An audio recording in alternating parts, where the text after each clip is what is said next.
¿qué lugar ha ocupado en tus lecturas García Márquez en tanto que cronista, ¿no? Bueno, es imposible no reconocer un maestro. Las crónicas de García Márquez, las crónicas periodistas, las crónicas de cachacos, todo lo que se ha reunido es simplemente un material de primer orden.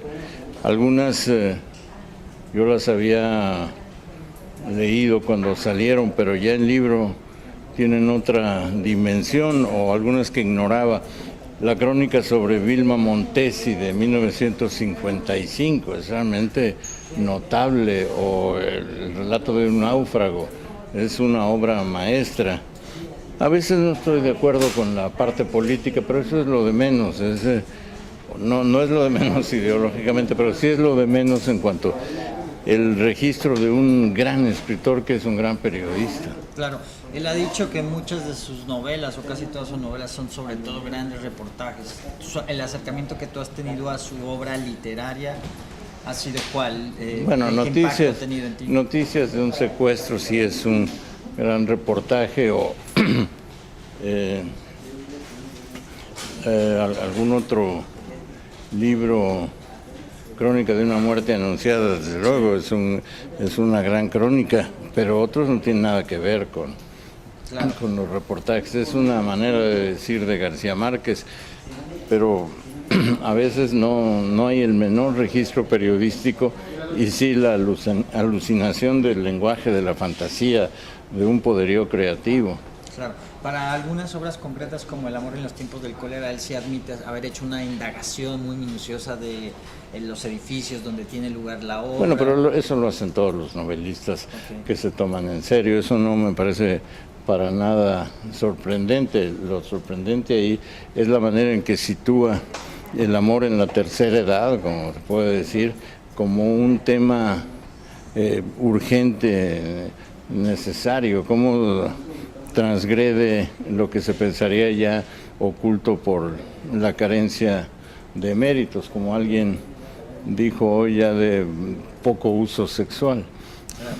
Y en general de su obra, ¿qué es lo que más has disfrutado? Como nunca, 100 años de soledad. Vuelvo a ese libro y encuentro un idioma en plenitud, una frecuentación de la poesía y un culto a la poesía y un ejercicio de la poesía muy, muy radical, y una manera de hacer que la poesía funcione narrativamente, lo que no es nada fácil. Muy bien. Bueno, pues, Maestro, volviendo para Reforma en México, un gusto conocerte, que estés acá de nuevo, en persona, pues. No sé, ¿te dejo acá con ellos? Sí. Maestro Carlos, ¿qué representa para usted ver a tanto personaje internacional, estudiantes aquí en Cartagena? ¿Cartagena cómo lo ha acogido? Cartagena me deslumbra. Desde que vine hace años a un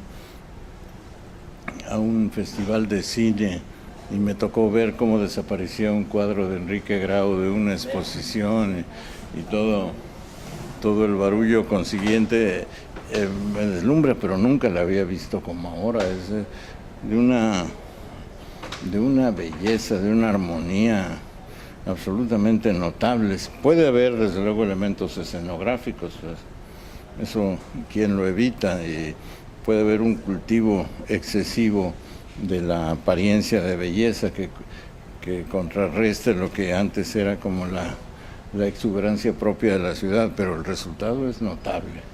Bueno, ya volviendo al panel, decían los panelistas que estos eventos dan es como una gotica más a ese vaso para que el periodismo cultural sí tenga la cabida en los diarios nacionales y iberoamericanos. Pero eso va a depender ya de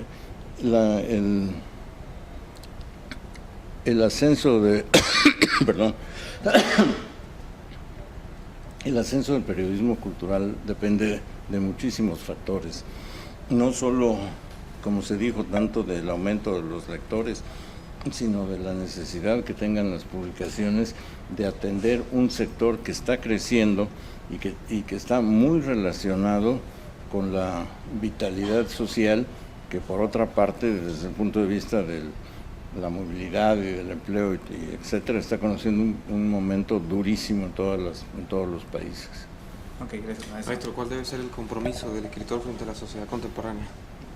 el que cada quien decida. Ahí si uno generaliza, se pierde.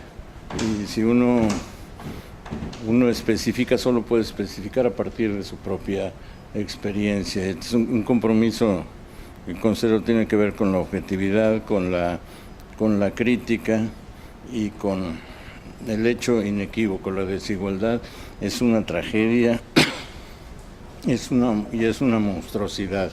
Y el neoliberalismo es lo peor que ha pasado, lo peor que le ha pasado a América Latina. ¿Qué es lo más difícil para escribir, maestro? Lo más difícil para escribir es, yo supongo, tener talento, y eso quién lo decide, cómo se sabe.